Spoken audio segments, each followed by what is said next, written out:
Hello, everybody. This is what it looks like when you have to multitask during your average football Sunday. Hi, everybody. I'm Mark Farinella, and I am the host of The Owner's Box After Dark.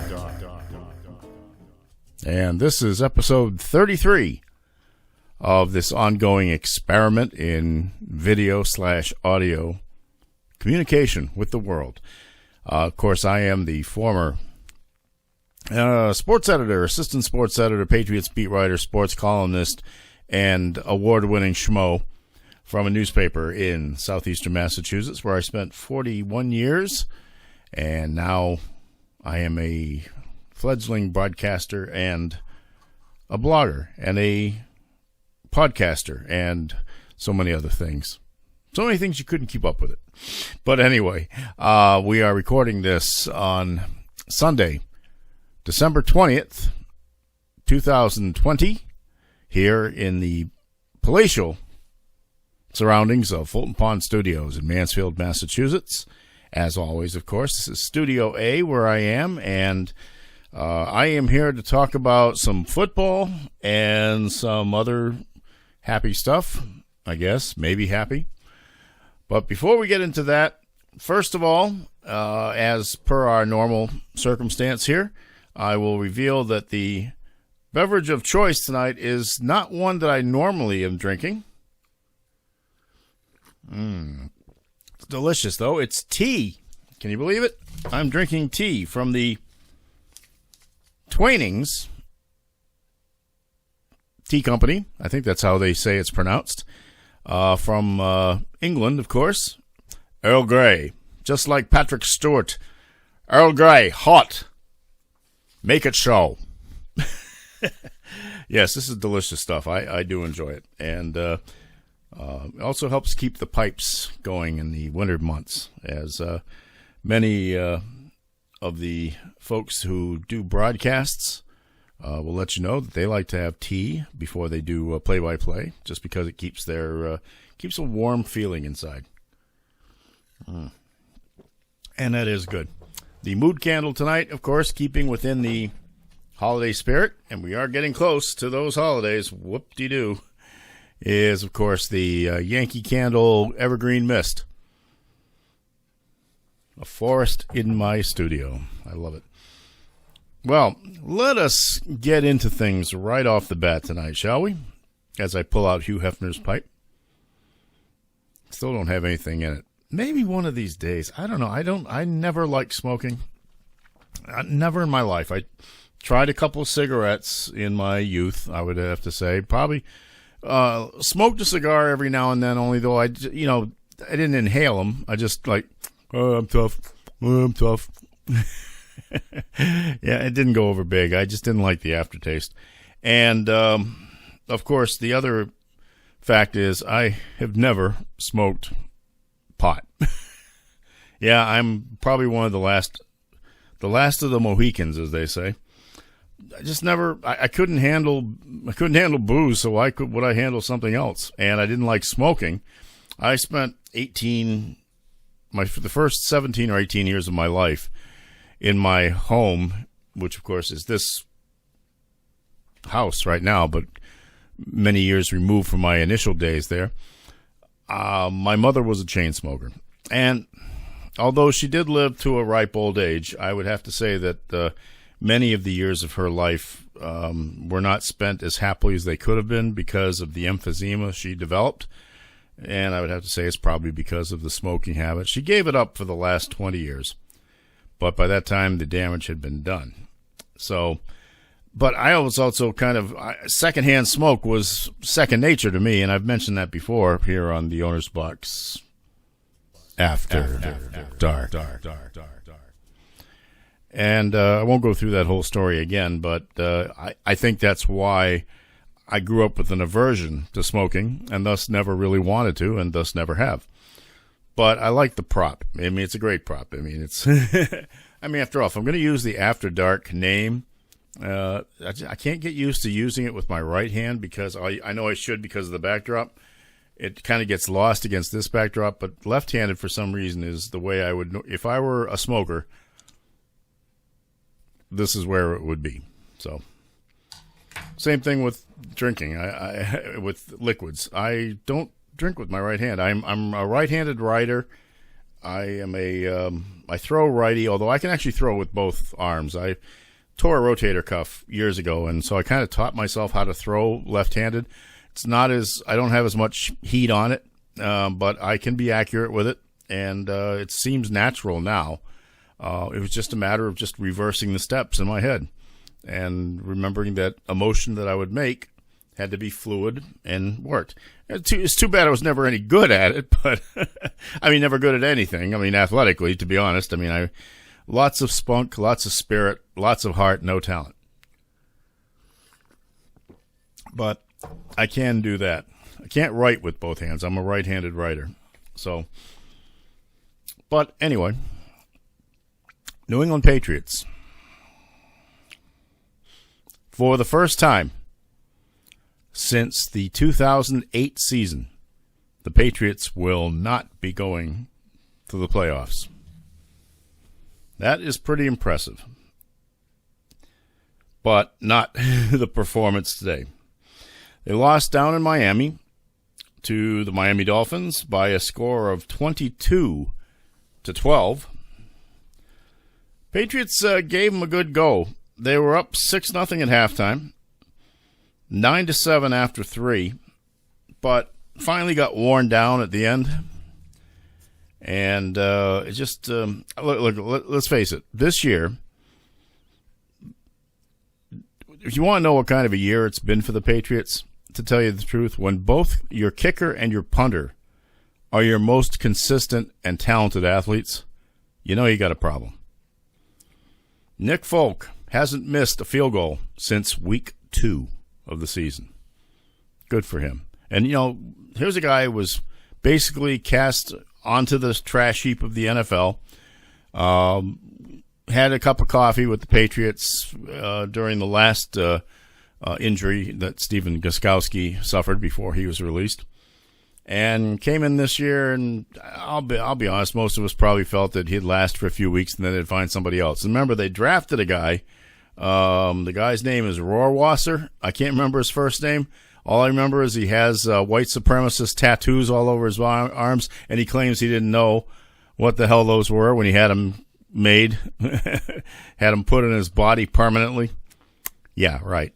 Hope this guy never, ever kicks in the NFL. I don't care what you're thinking. And yeah, maybe that's not too liberal of me. Maybe that's a snowflake reaction. But you know what? We won the election. To the victors go the spoils. And if it means we don't have to put up with too many more of these quote-unquote Proud Boys, I'm not saying this guy was a Proud Boy, but you don't get tattoos like that unless you have a reason for getting them. That's all I can say.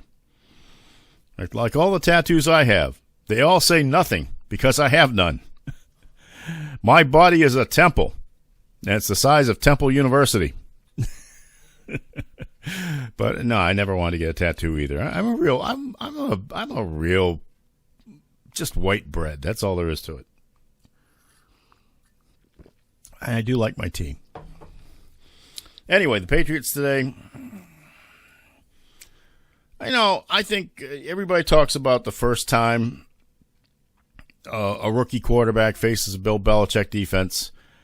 And I would say that I can't pronounce his last name, so I'll just call him Tua like everybody else. He had his struggles today, and he admitted it in the post-game interviews. But he still was 26 for 20 for 145 yards. He was sacked twice, 73.4 passer rating, and there was one interception, and that was down at the goal line. Now, here's a circumstance early in the game where the Patriots punt. Matthew Slater, who eventually will retire, and I honestly think now, and I used to tease my friend Glenn Farley about this, but you know what? He's been right all along. Matthew Slater probably should go into the Pro Football Hall of Fame as a special teams player because he is just been absolutely great at it for all these years. So, and again today, he goes down there, he knocks the ball back out of the end zone and into the field of play where it's down at the 2-yard line. But I just had this terrible feeling at that moment. I said, "Oh my God, I think the Dolphins are going to score in this possession," and they did march it down, and then interception at the goal line. That just was just bizarre. And I began to think, maybe there's a chance. Maybe this team will get back on that course to 8-8. Now, I've not put a lot of stock into the path to the playoffs. I think the Ravens would have put an end to that today anyway. I think they won big. But just the whole fact that they would have stayed alive, maybe gotten another win. And, of course, then they play the Jets at the end of the year. And we'll talk about the Jets in a couple of seconds. But just the fact that I said they would be 8-8 at the beginning of the year. I now think 7-9 is going to be the most likely finish. But, that wasn't a bad guess. And I almost thought for a second that we were going to nail it. But we didn't do it. So, anyway, Folk today had 4 field goals, 45 yards, 36 yards, 45 yards, and 42 yards. And the last one brought the Patriots back within 3 points, 15-12, with 9:03 left to go in the game. But they just couldn't get anything more. And the big deal today was that the Patriots' running defense, the rush defense never showed up. Just never showed up. Ahmed, 23 carries, 122 yards. Holy crap. And 250 yards of rushing for the Dolphins altogether. By the way, they were wearing their throwback uniforms today. The Dolphins were the ones I like, the 70s and 80s aqua shirts. More green than aqua, actually. I'm a little bit on the colorblind side, but I just like these. They're just, the numbers are big, the colors are bold. I like that. But yeah, it's just that certain things weren't there. And foremost among not being there was basically Cam Newton's passing. Now, he did complete 17 of 27 passes for 209 yards, but he was sacked 3 times, including on the last play of the last possession, and he went down rather meekly on that one. No touchdowns, but no interceptions. 86.8 is the passer rating today. And, of course, now the debate is raging throughout New England. Do you start Jarrett Stidham for the last 2 games of the season? If you go on basically on expectations and performance, I would say probably they should. Probably should have gone with them sooner. But I just don't think that was the way this was scripted. And I honest to God think that when Bill Belichick signed Cam Newton at the beginning of the year, and it was late in the process, as you recall, many, many days since the Carolina Panthers had cut him loose, then he sat out there waiting for someone to call, and Belichick finally did once he realized that, Stidham just wasn't making the progress that he thought he would make. And we all know what Brian Hoyer can do, which is basically nothing.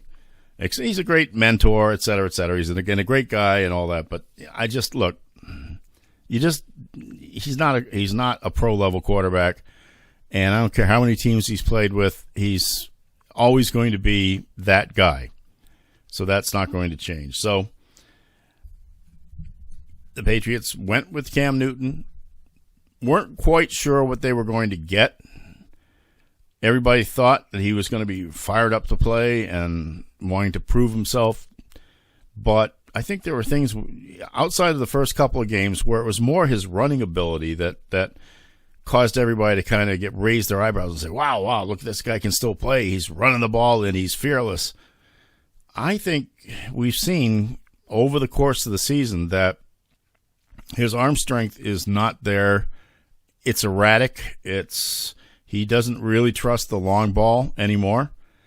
I don't think he reads the defenses all that well. And if you think back, what was the first thing that really went in Drew Bledsoe's game?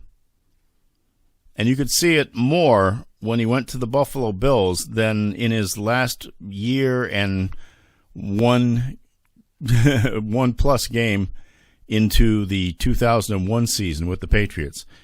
The first thing that went in his game was his ability to read defenses quickly.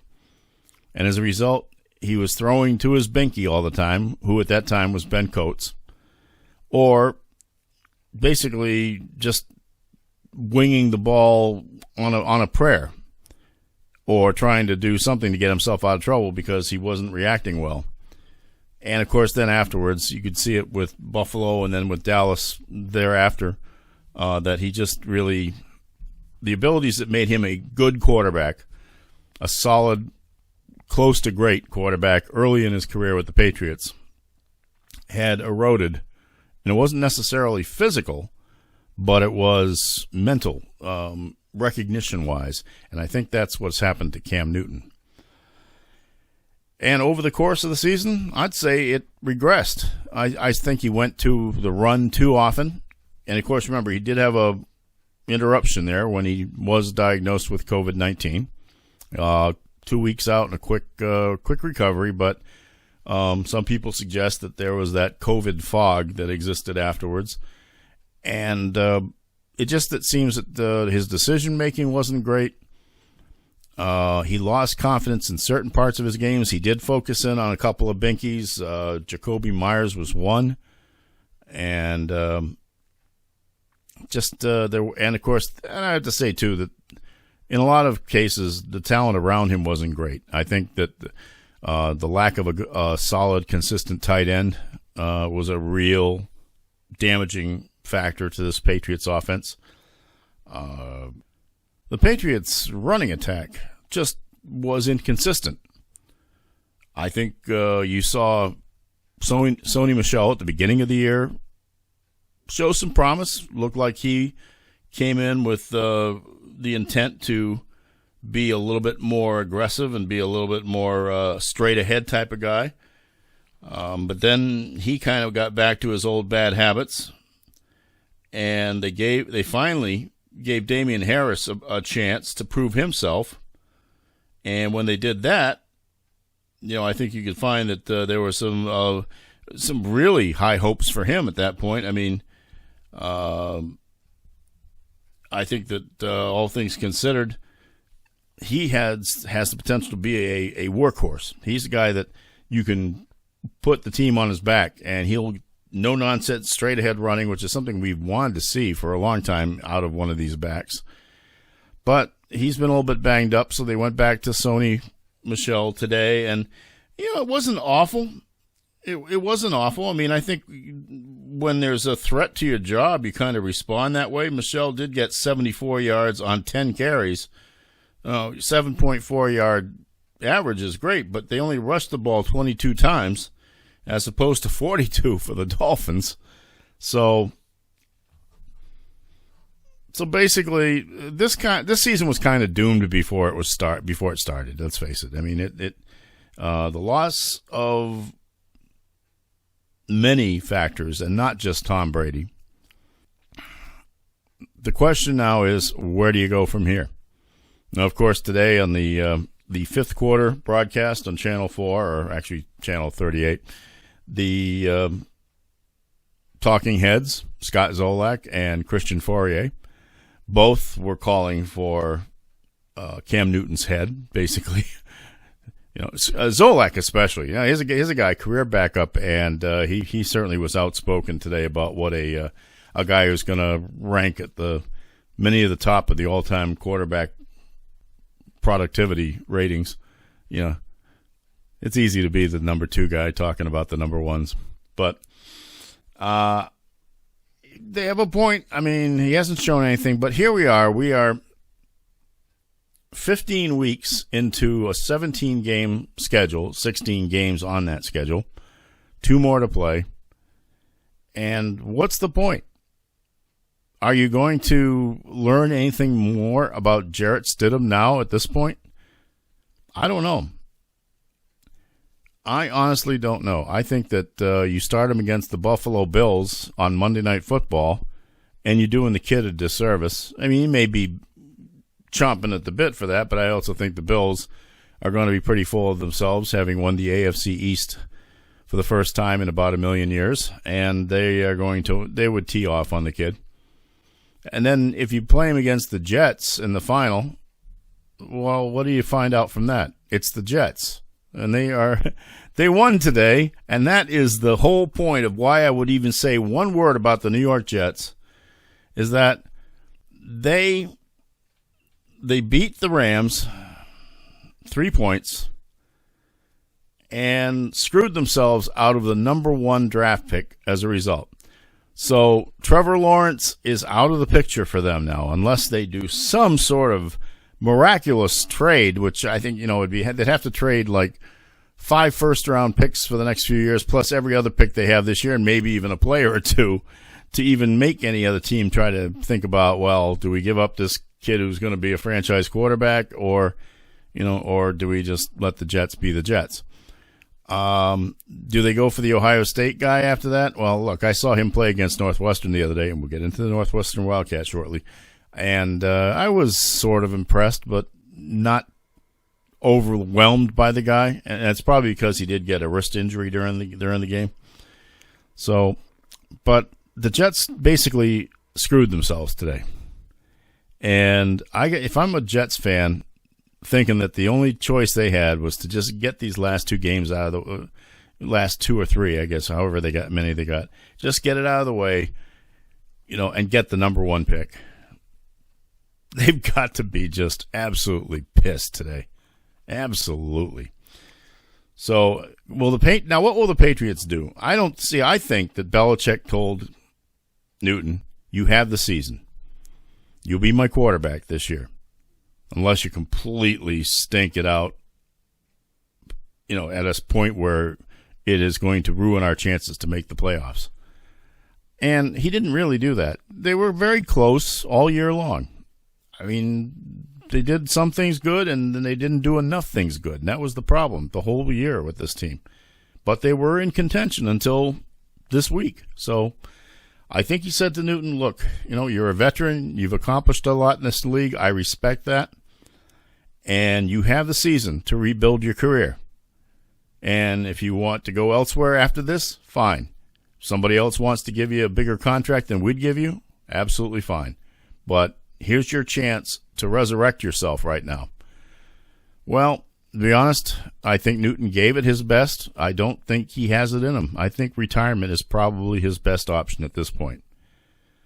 So nobody asked Belichick today. And he did say last week that when somebody asked him if Newton was going to be his quarterback going forward, Belichick said, I've answered that question, and I'm not going to answer it again. Which his answer before was, Cam Newton is our quarterback. So I think Cam gets the last 2 games, basically. Maybe Stidham gets a few minutes in one of them. Who knows? But I don't think Bill Belichick will humiliate Cam Newton by benching him unless there's clear, obvious, and painful reason to do it. I think it's Cam's team for the rest of the year. At that point, I'll be very interested to see what the Patriots do. I think that this might be the year that Belichick throws a lot of his past tendencies into the wastebasket. I would not be surprised at all to see them trade for a quarterback, maybe one who's disgruntled in a city where they call the team Eagles. Maybe. I could see it. Or some reclamation project that doesn't look like it needs to be reclaimed all that bad. Somebody was saying Marcus Mariota maybe. Actually, he's playing again right now, and you don't know if he'll be able to pry him away from something like that. But maybe he puts together a trade. He's got plenty of draft picks. He could trade Chase Winovich. He hates him. I don't know why. I think Chase Winovich could be a really fun player to watch in the NFL, but he doesn't fit the Belichick mode. He's too gregarious. He's open. He's trying to be the good soldier right now, but he's the kind of guy who would play out his contract and say, I'm out of here, I think. So maybe Belichick will try to throw him into a trade with someone to get a starting quarterback. Think maybe they trade up if they don't have to spend the farm on a potential starter. Maybe they put together draft picks, maybe even a future draft pick or two. What does he care? He's going to be gone soon.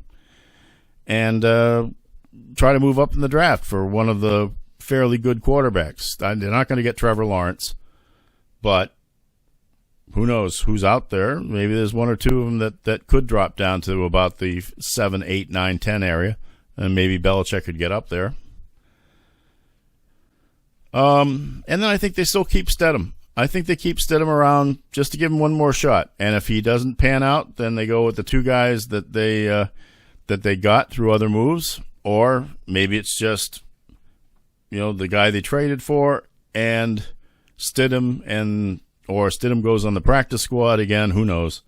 I think they'll try to focus on 3 guys in next year's training camp, and I think 2 of them aren't here yet. So that's what I think is going to happen with these Patriots. But at least they didn't screw things up the way the Jets did. That's just unfortunate, really. I mean, if you're a Jets fan, and you really have to be a hardy soul to be a Jets fan after all these years, you can't still be living off of Super Bowl III, folks. Then, you got to be pissed. That's all there is to it. All right, I also mentioned I was going to talk a little bit about my Northwestern Wildcats. I don't have a lot of statistics or anything like that, but I enjoyed the fact that they hung close to Ohio State in the Big Ten championship game, which was a sham anyway, because the Buckeyes should not have qualified for this game, because previously the league had a rule that you had to play 6 games in your division to be able to qualify for that championship game, and Ohio State only played 5. But because they're Ohio State, everybody looked the other way and said, yeah, we'll let them back in. I don't think they wanted to see Northwestern versus Indiana in the championship game.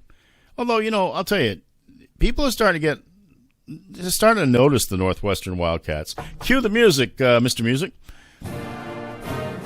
Yeah, I think people are noticing that Pat Fitzgerald has quite the program going there at a school where it's very difficult to recruit good talent, because these kids have to be able to read and write and spell their own names correctly and actually go to classes. And it's in a major media market, Chicago. I mean, come on. They like to promote themselves as Chicago's Big Ten team.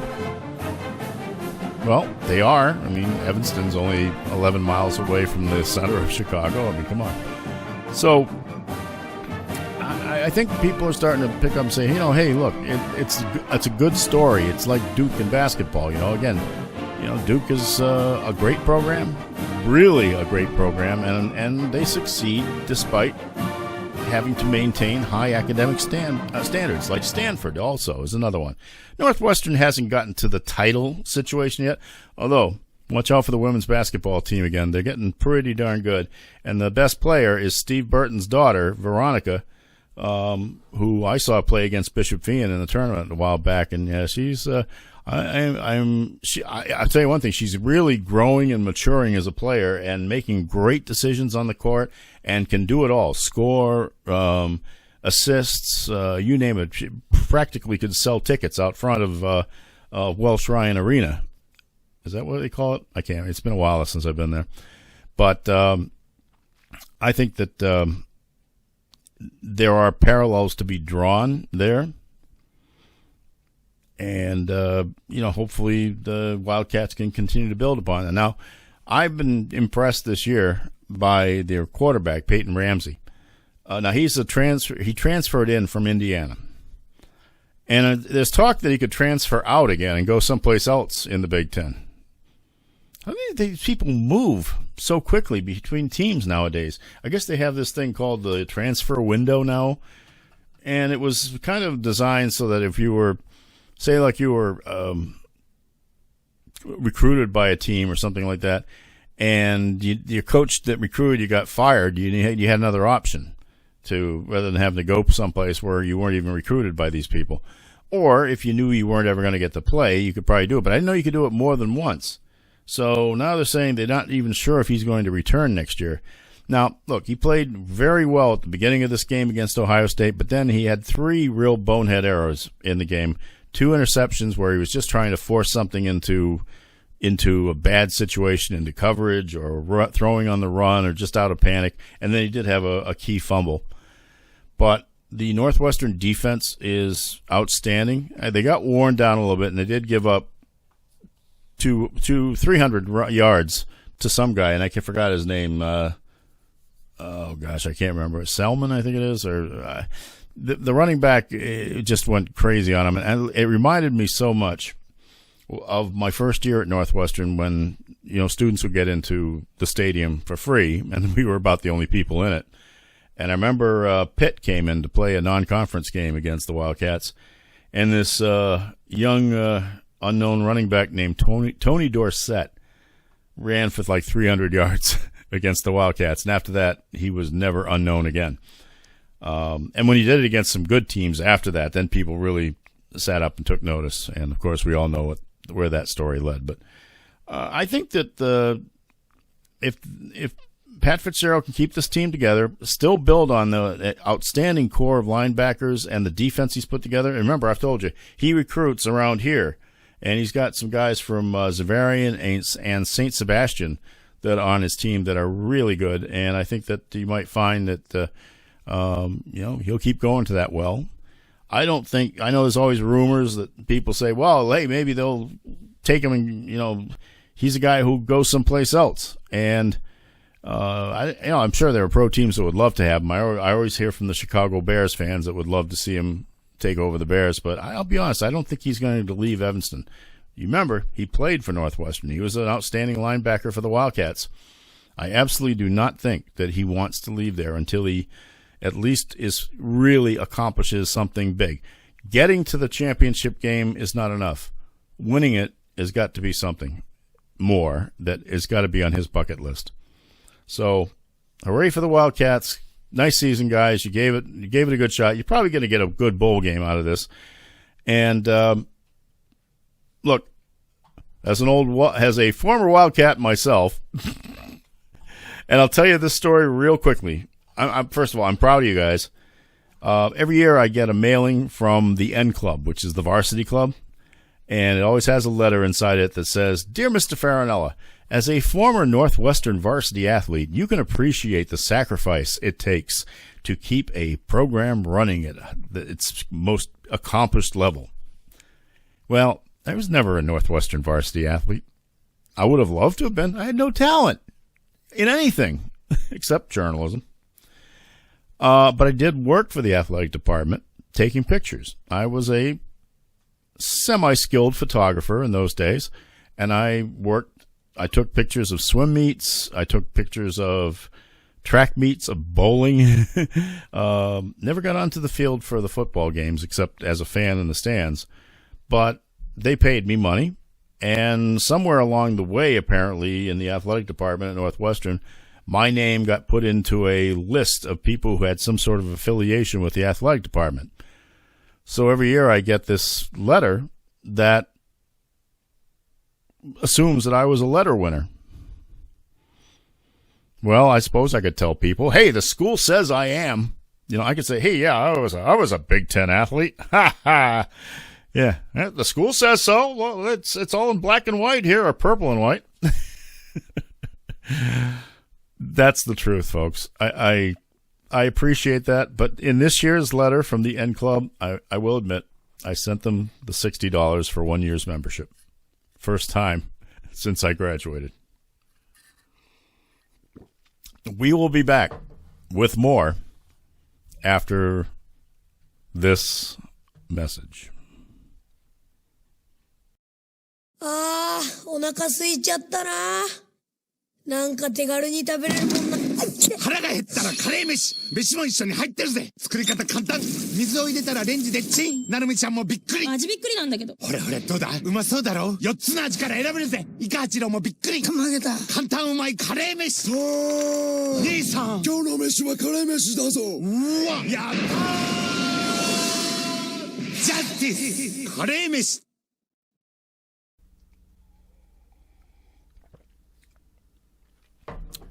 Hello again, everybody, and welcome back to the Owner's Box After Dark. Episode 33. That's what it is. I'm Mark Farinella. You should know that by now. There will be a test later. All right, we got through a couple of topics already. And we've seen our friends slurping their noodles. Let's get into a couple other topics. Well, how did my week start out this week? Allow me to show you.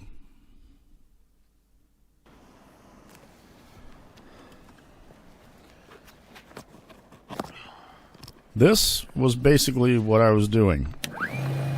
We had a snowstorm on Thursday. The day after I had my knee looked at, the results were not encouraging so far. Maybe I'll discuss that a little bit, but my knee was sore, and I just bought a new snowblower, as you are aware, I think, if you've watched previous episodes. And this was the first chance to test it, one day after I got it. So I had managed to charge up the battery in time, got all the tape off of the machine. They actually delivered it assembled, which was a really wonderful to get. No extra charge.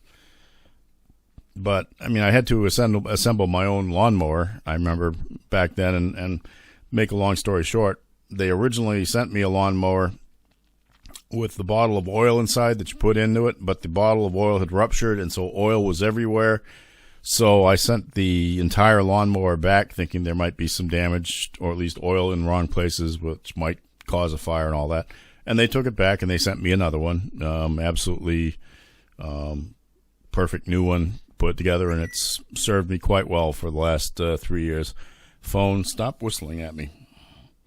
Those are all the emails I get from the Patriots after games, all the quote sheets and all that. They all keep coming in one after another, and I need them anymore, but I'm staying on the mailing list just because there's a chance that probably next year I'll be back with the AP crew if we are back to normal as in terms of coverage, and if somehow this coronavirus pandemic, now in week 43, has disappeared by then. But the snowblower came, and so I got all the tape, all of the packing stuff out of it, whatever was there. Read the instruction manual first, which is something I don't often do with anything I get, and so I was fine with it. So we had a good snowfall. I would say we had about 12 to 14 inches here. I didn't measure it, but I can pretty much tell. Especially from the front of the snowblower, it said it would take about a 14 to 15 inch snowfall, and it was right up to the top. And yeah, it started out really well. It pushed the stuff a long distance, battery operated, no gasoline fumes. It fits in a space in my garage. I did manage to find a space for it, but after a while, the temperature started dropping during the day. And some of that stuff had melted at the bottom, so it was kind of slushy. And as it got colder, it started to freeze. So it started to freeze up inside the snowblower. And the best thing I could do was I got the straight strip down to the street done, and which is about 60 feet wide, 60 feet long by 10 feet wide, 10 to 12 feet. I didn't do the little spur driveway, which goes up to my second garage door. I figured that's where I keep the convertible anyway. No need to be out in the convertible in this weather. So I did not get to the bottom of the street where all the piled up chunky stuff from the town plows was. But fortunately, I have a neighbor down the street who has one of those huge gas-powered snowblowers that can basically take on Armageddon if needed. And he came by, and he does a lot of people's front entrances into their driveways because of this. And he did that to mine. He plowed out that bottom part, and then he took a quick run up on the spur driveway that I have and got that done for me. I appreciate that. So I'll see him at some point. I'll throw some money at him. He's usually refused it. I'm more than happy to pay for the gasoline, if nothing else, but he just enjoys doing it. So God bless him for it. But I would say that the snowblower did its job. Now, pushing and pulling, which I don't do with the lawnmower because the lawnmower is self-propelled, this is not. This snowblower is not. But I didn't have much problem until I got down to the bottom of towards the sidewalk, and I turned around, I slipped a little bit, and I felt it in my knee. Yeah, I felt something. And that was just one day after having the doctor tell me, well, in the future you may need a knee replacement, which was not mentioned the first time I went through all this, but it's something to keep in mind for later. But I thought I was going to be in a lot more pain than I was afterwards, but no, it was fine. I mean, yeah, it's sore. It's sore now, and I'm hobbling around a little bit. Now this is 3 days after the fact, and I'm just so happy that what we're having tonight in our area is more like a misty rain and not additional snow. But it wouldn't be a big snowstorm, so I could probably handle that without much trouble. But at least I made the right call to buy a new snowblower and to have that available, because I don't want to have to depend on the charity of others. And I appreciate it when it comes, but I'm not going to take it for granted. I need to be able to do my own stuff still at my age. And I'm not that old. Other item on the docket tonight, I saw today on social media where one of our Hockomock League member schools, Taunton High School, has announced that it's putting a hold on all of its practice for high school sports, so that in this week of Christmas and then New Year's week, there will be no practicing. And that will force them to adjust their schedules, because there's nothing that will be able to start up until January 4th, I believe it is. So I don't know. At this point, from what I understand, it does not affect any of the games that I will be attending or covering. But possibly in the second week, I do recall that I will be doing 4 games against King Philip. Mansfield against King Philip, 2 of them for Mansfield Cable Access and 2 for North TV through that first week, and including the Sunday the 10th. Now, I believe on Tuesday the 12th, Mansfield was going to be starting its home-and-home series with Taunton.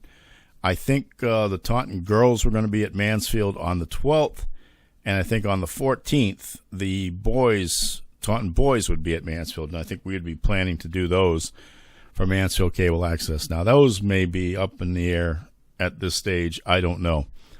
But we will have to hope that whatever the case may be, that whatever is forcing this postponement, and I'm assuming it is a mix maybe of COVID or maybe a desire to clean up facilities a little bit more at Taunton High. I don't know. Maybe there's some contact tracing that has gone on that needs to be continued. I'm just hopeful that whatever it is, it can be resolved very quickly and that we will all still continue on. But I'll tell you the truth. Every day I hear something else that just makes me very fearful that maybe this basketball and this hockey season are just not going to go through. And you know, we just have to keep our fingers crossed over the holidays and hope that all goes well. And again, here we go, holidays again, family gatherings. Maybe not as, I don't know. I had a weird family growing up. Since I was the only member of this family here, besides my mother and father, we didn't do anything festive here. But for many years, in my youth, I would go to my grandmother's house and with the rest of the extended Farinella family, and we would all gather like a bunch of loud screaming Italians, and would all grab the food off the table, like something you probably would have seen in an episode of The Sopranos. But hey, yeah, it's stereotypical, but you know what? That's the way it was. Except that we didn't call it gravy. We called it sauce or sugo. Okay.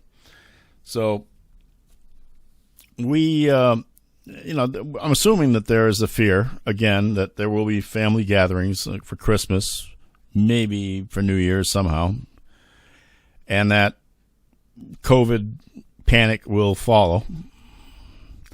And then today, you hear that the United Kingdom is basically being shut off from the rest of the world because they've discovered a new strain of COVID over there that apparently is much more contagious, no more dangerous. In fact, it may even be less dangerous in terms of the illness itself than original COVID, not extra crispy.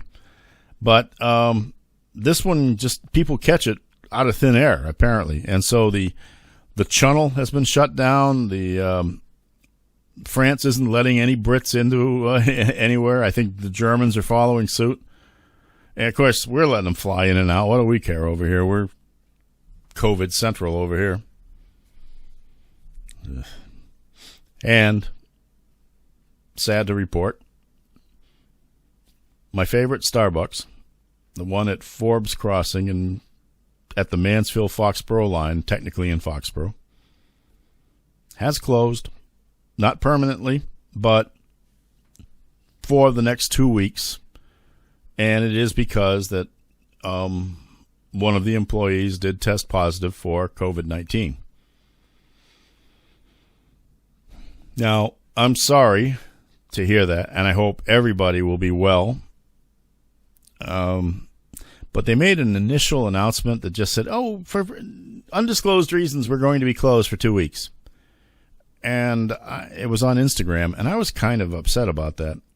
Now, I was probably a little bit of a prick about that, but my feeling was that you just don't make an announcement like that in this climate and not explain it to people a little bit more. Now, people cited to me, there's privacy concerns. You can't talk about who has it or anything. Well, I didn't want anybody to reveal any names or anything like that. But if it was a COVID-related circumstance, and they have to clean the store, I'm sure, and they have to wait till everybody's healthy to come in, and they have to be tested, I'm sure, why not let the customers know that, especially loyal, everyday customers like me. I'm there practically every day getting a coffee. Now, I don't go inside the store. I'm strictly drive-through. But these days, I don't know what to believe. I'm sorry. I just don't know what to believe about the contagious level of this stuff. You hear that 6 feet is the proper distance. And then you hear people say that, well, now we found out that the droplets from a person's speech or sneezing or stuff like that can last 10 feet away or last a little bit longer on surfaces than we thought. And you just sort of say, oh, God. Now, what if somebody hawked up a loogie on the cup, on the cover to the cup of the coffee I'm going to be drinking? I know, I'm overreacting. I understand that. But again, I've said it before. I'm 67. I have pre-existing conditions, diabetic, I had a stroke. I could lose weight. And I have done everything I can to avoid COVID-19 for the last 43 weeks. And I would like to continue avoiding it, especially now when in a couple of weeks I'm going to be going back out into the public, at least into enclosed gymnasiums where there probably won't be too many people. But I'll be wearing a mask, and I'll be doing play-by-play on the radio or on cable television, and I hope that I'll be safe. And I hope that my partner, whether it's Alex Salaki or Tom Feria or whomever may be helping me on some of these broadcasts, my camera people, I hope we'll all be okay. So we kind of have to – I like full disclosure, to be honest. I really do. which is why I tell you guys everything. More than you want to know, I'm sure.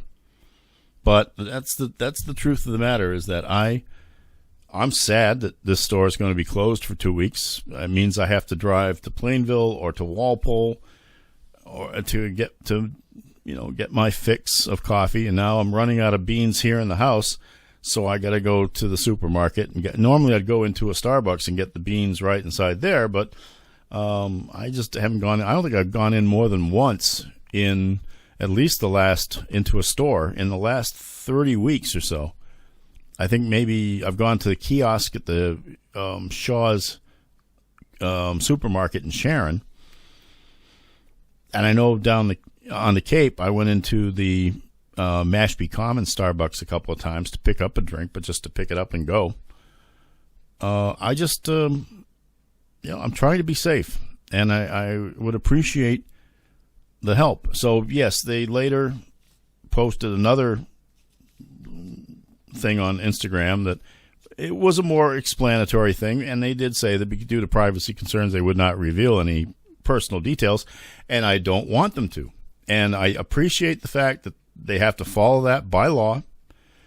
I also just appreciate the fact that they felt it was smarter to be a little bit more forthcoming about the reasons for the closure of the store, and I'm good with that. And I hope, like I said, I hope everybody gets better or stays healthy and doesn't have to worry about anything, and that the store can reopen again early in January, and I'll be back there every day like I always am.